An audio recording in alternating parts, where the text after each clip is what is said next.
Protests continuing around the U.S. right now on college campuses over the ongoing war in Gaza. Cal Poly Humboldt has announced its classes are now closed through the weekend. Columbia says its classes will be hybrid through the end of the semester. Tonight, we're asking, when does free speech go too far? And so for that, we turn to Hunter Sowers here with us in studio. Hunter. Yeah, guys, this is certainly something everyone has been watching as it's unfolded at campuses nationwide. Big and small emotions are high for many students, camping out, staging sit-ins and walkouts.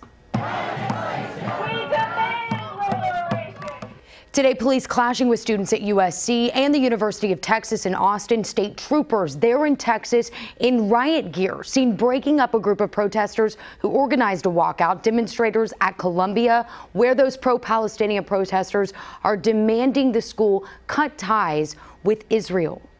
Our plan is to be here until the university divests, discloses, and provides amnesty for all. The anti-Semitic comments and activity is running rampant. So you heard from both sides there. Some Jewish students say they don't feel safe as people are taking over campus halls and lawns. So we wanted to know, when does the constitutional right of free speech interfere with the right to an education? We're echoing things that you heard 60 years ago. Scenes of solidarity coast to coast.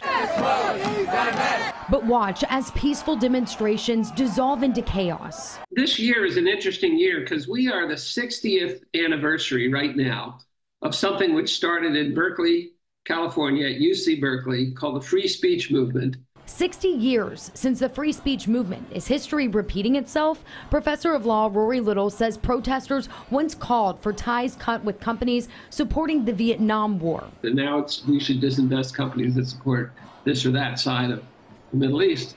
On day 8 of protests at Columbia, the school says it is making progress with demonstrators' demands, but gave students a deadline to dismantle their encampment. We are advocating for life. We're advocating for an end to massacre. One of many universities closing and moving classes online, impacting education. In a sense, they're denying their own education.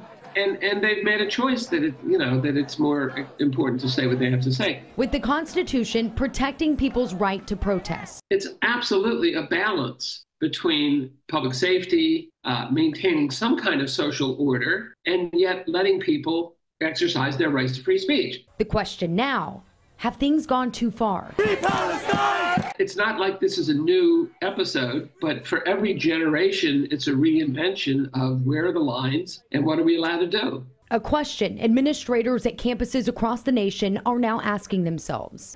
So that professor says the right to free speech is not unlimited. There are certain things you can and cannot do in law enforcement. They have the right to step in if safety is at risk. But thankfully, things have not reached the level they did 60 years ago. Right. So many are waiting and hoping it does not get there.